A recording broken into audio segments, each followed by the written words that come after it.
Hey you guys, it's Peter, and I'm back. Of course I'm back. I'm not going anywhere. Boost! Peekaboo, I see you because I'm YouTube famous now. Na, na, na, na, na. There's no business like YouTube, business like podcast, business I know. The album, Dad AF. Boost! Available in 2021. It's the end of the world as we know it, and I feel fine.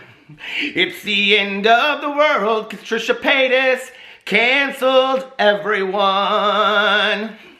How are you guys doing today? Welcome to today.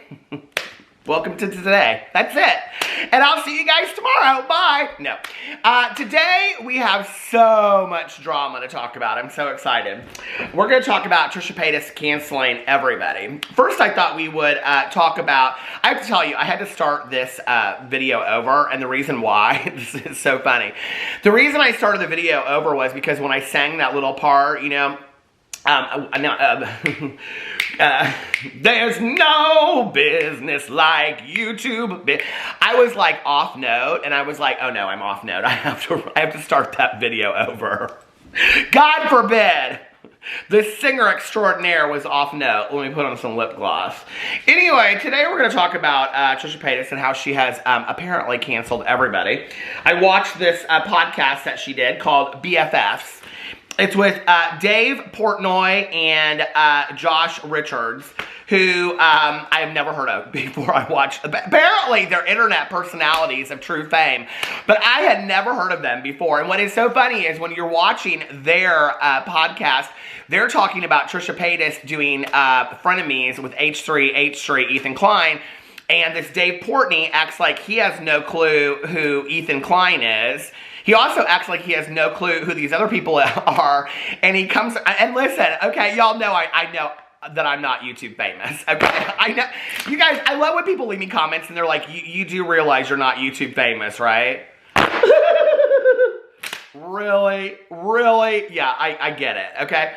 But this guy kind of like truly does think he's famous. Like there's this one part, and he is talking about selling a sex tape, and he's like, yeah, like my sex tape. Is this guy like somebody truly famous that I have never heard of before in my entire life? I like looked him up on the internet, and you know how you do it, that you type in the www. Do you, if you're old like me, you probably do. But anyway, I looked him up, this Dave Portnoy. I've never heard of him. I'm probably not even pronouncing his name right. And he apparently started some blog called Sports Barstool or something. I don't know. Anyway, he was talking about how his sex tapes had been leaked. And I was like, ooh, that's a big deal when a sex tape has been leaked by somebody that you have never even heard of before. Who cares? Not me. Anyway, so I'm watching this podcast though, and I have to tell you, he does it with this guy that's like a YouTuber, TikToker, another person I've never heard of that's apparently 18 years old, Josh Richards. Have you guys heard of him? I looked him up. He's got like millions of subscribers on YouTube. So that of course makes sense that I would never have heard of him, right? Because I'm irrelevant! I know that, okay? If you're not one of those 5 YouTubers that I talk about, then I don't know who you are. No, that's not true. But anyway, so I'm watching this podcast, and I'm like, okay, so this is the podcast that Rylan Adams needs to watch to learn how to run his show, The Sip, because they, like, dive deep and ask Trisha Paytas the questions, okay? And it's so funny because when you're watching it, like this Dave Portnoy guy, he has like absolutely no clue who Trisha Paytas is, okay? Like somebody handed him a piece of paper and said, these are the top people that we need to interview. And he kind of even says that on the show, right?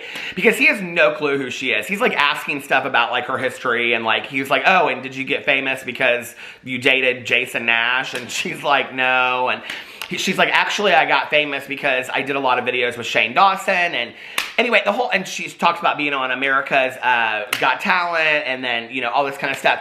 She kind of talks a little bit about her history and all this kind of stuff. And it's interesting watching Trisha explain how she got famous on YouTube. I don't even know that Trisha knows how she got famous on YouTube. You know, when you've watched her for a long time and you kind of have your own idea of it.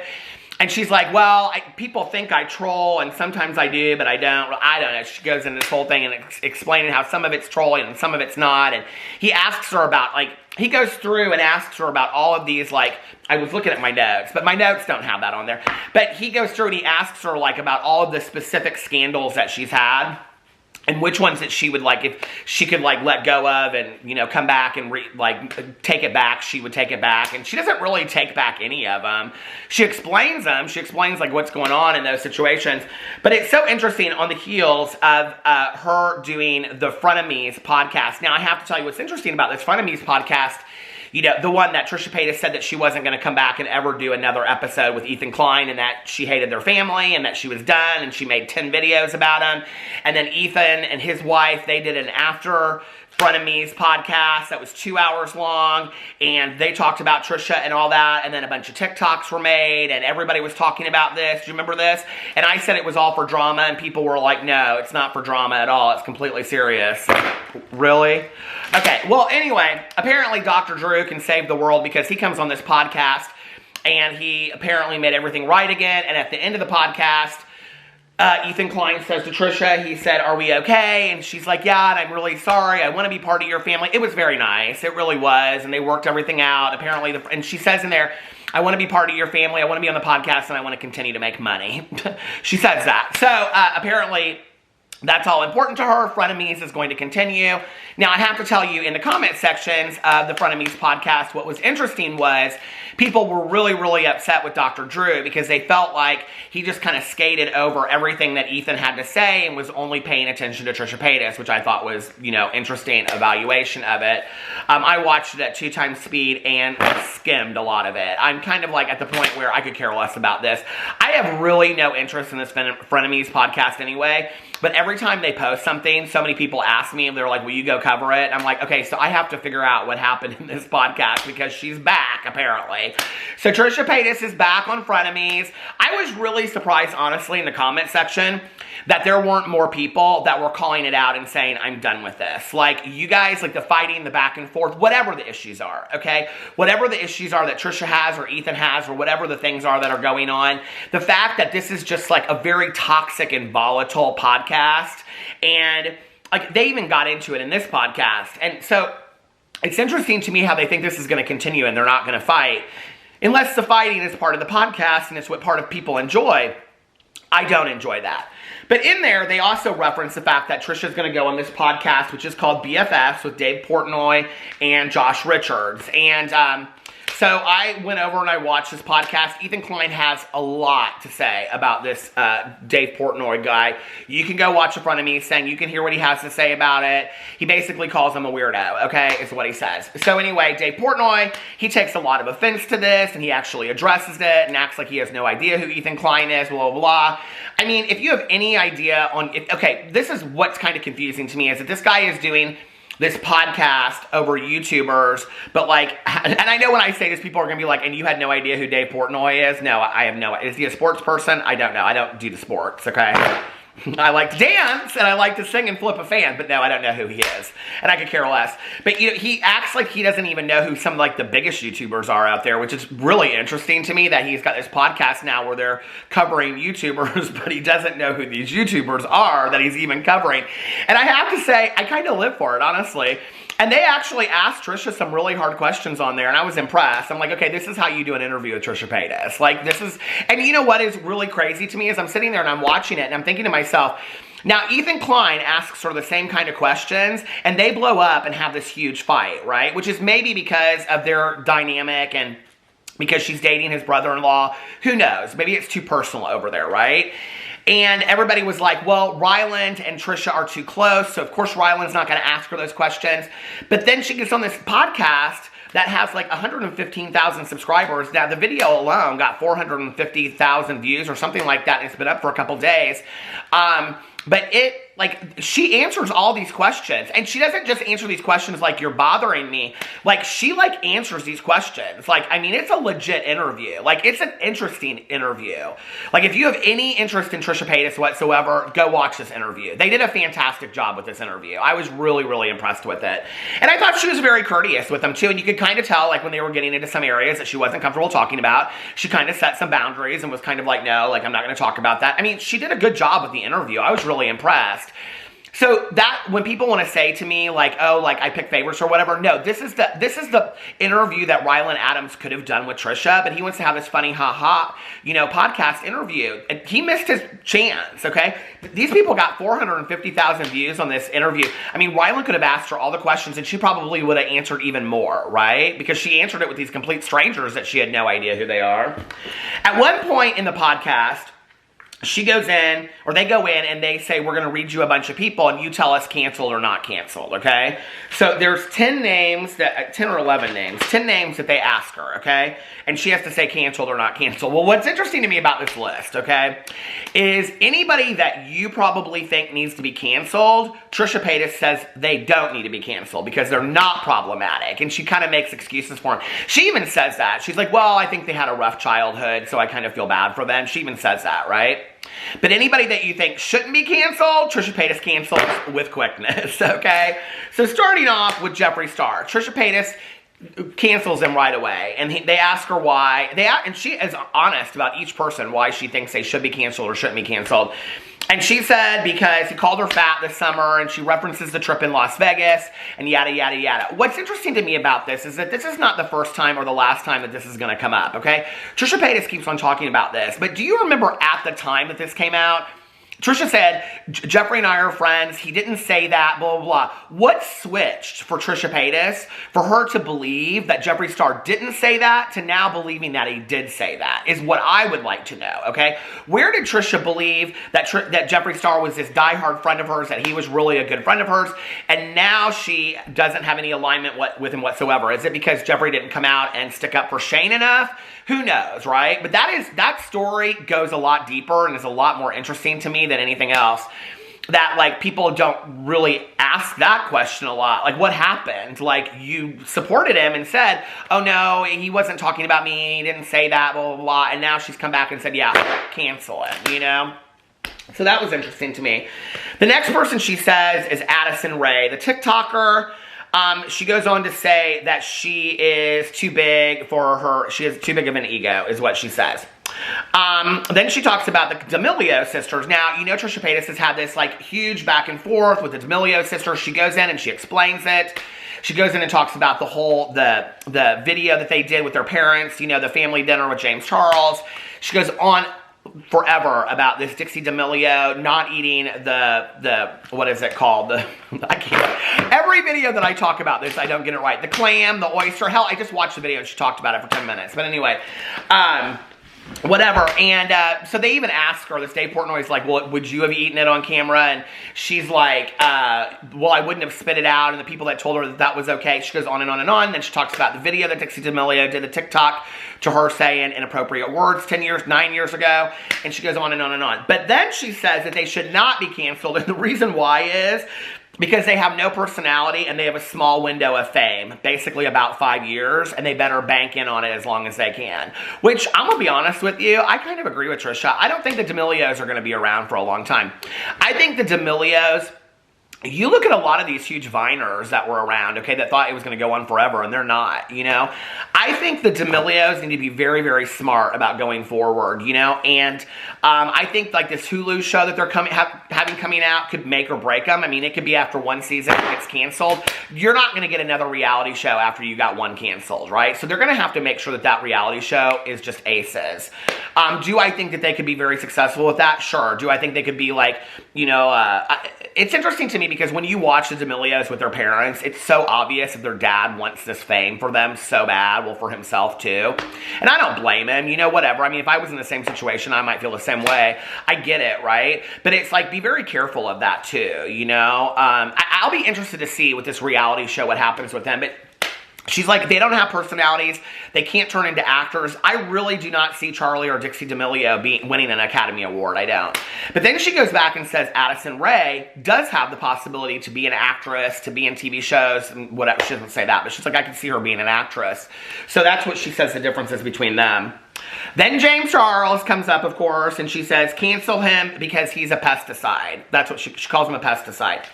And she said he never takes accountability. He gets things wrong all the time. He never corrects them, on and on and on. She goes into the whole thing about who he chooses as friends, and she goes into all of that. I don't think that should be a surprise to anybody. Then Shane Dawson comes up, and of course she says not canceled. You should never cancel Shane Dawson because he always takes accountability for his actions. And she said, you know, he should have taken accountability for his actions, and he should take time off YouTube. She said that. They asked her, the girl that's the host on the show too. I don't know what her name is. She's not in the title of the show. She got like they challenged Trisha. I was kind of impressed. But she says, do you think that Shane will return? And Trisha says, she kind of looked, it's interesting because I thought when she asked her this that like you would be able to tell that Trisha knew something. Trisha doesn't know what's going on with Shane, which means if Trisha doesn't know, it makes me think Shane hasn't made a decision if he's coming back. Because if Shane was coming back, you would think Trisha would know that, right? And she'd have a hard time hiding it. When you watch that specific part, she doesn't know it. She's like, yeah, I think he'll return, but I don't know in what capacity. So it doesn't seem to me like she's hiding anything, which means I don't think Shane has any plan right now for returning. I don't know. That's what I got from it. I could be completely wrong, though. Then, of course, she goes and they show David Dobrik, and she says cancel all day long. And she's talking about, like, people want to cancel Shane Dawson, but they don't want to cancel David Dobrik for the exact same things. And they go into all of that. Then they show Nikita Dragon. And she says not canceled. She goes not canceled, and she says she doesn't really know her, but she says she thinks that she's relatively unproblematic. Maybe. No, Tati, no. I haven't done that in a while. Maybe, Trisha, you should do your research on Nikita Dragon a little bit. I'm just saying. Okay. Nikita Dragon, for me, is like one of those people, like, I like Nikita, but, like, she is definitely problematic. And that's part of her brand. I mean, you would say Trisha Paytas' brand is partly being problematic, right? So part of Nikita's brand is definitely being problematic.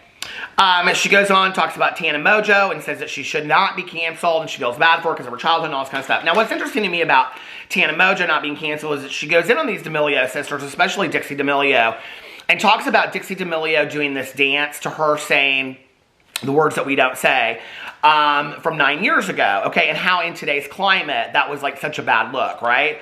But then she doesn't cancel Tana Mojo, who has been called out by Colin Berry and multiple other people for microaggressions and things like that. Tana even came out and said she was going to do several videos addressing this. She did one video addressing it, then came out and said she was going to do more videos apologizing for it and explaining it, and we never saw that, right? So Trisha just excuses that away. It's like, okay, well, it doesn't apply to this person, but it applies to this person. So I guess she makes up her own rules. I don't know. Then they show Alyssa Violet, which I thought was such like I didn't know about this back and forth between her and Alyssa Violet, but she does not like Alyssa Violet. So she says cancel her. And the reason why is apparently Alyssa Violet, allegedly, I don't know about this, put out some picture where she was sticking out her belly. Trisha felt like she was that she was kind of like insinuating that like having a big belly is like unattractive, and that she was coming for like people that were heavier and blah, blah, blah. And she was like, I just think that she was like really upset about this. She's like, I just don't like that girl at all, whatever. And then they asked her about Jake Paul, and she says not canceled. And she actually says that he's very, very sweet when the camera is off, and that he's not what people would expect, and that he is very humble off camera. And then they kind of have this back and forth, and she's like, that's how the D'Amelios should be, but they're the same, like, on camera as they are off camera, and blah, blah, blah, and all this kind of stuff. I have to say, like, I'm not saying that, I mean, I think a lot of those TikTokers, to me, come across as extremely arrogant and cocky, okay? Especially, and a lot of YouTubers do, too, you know? But I have to say, like, Dixie D'Amelio, to me, just often when I see her, like, if somebody asked me how old she was, I wouldn't guess that she was 19 going on 20. Charli D'Amelio, and I said this when I watched the interview with them as a family and stuff, seems more mature to me than her. But she doesn't seem to me as, like, extremely egotistic and arrogant. Do they seem to me like they're cocky, like teenagers that have a lot of, like, you know, like they're hanging out around with James Charles and Larry and all those people, and they're like, you know, the popular crowd on YouTube, and they're like getting all, yeah, they do seem like that to me, right? But to some degree, like, and I'm not saying that I think that that's a good look either, I don't, right? But, you know, like, at the same time, let's sit in reality for a second, and we're asking for huge amounts of humility from kids that are 18, 19, 20 years old that literally have more money and power than most of us will ever have. I don't think they have any clue what to do with that, and the majority of them do not have parents around that, I mean, the D'Amelios, like, I mean, can you imagine the Mr. and Mrs. D'Amelio telling Charlie or Dixie, who was making all the money, no about something? So I don't know. Now, I have to say, a lot of those people do come across as extremely arrogant to me. But I don't know that but Charli doesn't. I haven't witnessed that from her. Am I wrong? Like, I mean, I've seen moments of it, but I've seen moments of true arrogance from probably every YouTuber I've ever talked about on here, you know? I think we all have the ability to be like that at times, and I think that that's why it is important, you know? Like, this is where it's like 6 of one, half a dozen of the other for me. It's like, you know, Charli and Dixie get, like, scrutinized because their parents are very, very involved in their careers, and they're part of this reality show, and they're doing this show, but at the same time, if they weren't, we would be saying, well, where are Charli and Dixie's parents? You know what I mean? So at the same time, I'm kind of like, okay, I think it's good that they're there, but how involved do we want them to be? And we've seen this before with child actors. Hell, Kris Jenner built a career over it, you know? So maybe it's similar, maybe it's the same thing. But needless to say, Trisha Paytas canceled them. So anyway, or no, she didn't cancel them, but she said they only have 5 years anyway. Their time's up. Their time's up. Trisha Paytas will still be around. They do ask her how much money she's making on the OnlyFans, so I couldn't believe it. She's making, like, I mean, she said she made more money, I think she said in like 1 year or 1 month or something, than she had made in 13 years on YouTube. Can you guys believe that? Like, that's a lot of money that she's making on OnlyFans, you know? But she also said that she plans to quit it in the next year or two. I think she said the next year, because she's not doing any collabs now because she's dating her boyfriend Moses, and people really just want to see the collabs, and if she's not doing the collabs, then she's probably not going to get the views and the subscribers. So I guess maybe she's going to be making her exit from OnlyFans soon. We'll see. I don't know. Let me know what you think about all of that in the comment section below. I love you guys. I hope you're having an amazing weekend, and I love you, and I will see you tomorrow. Bye.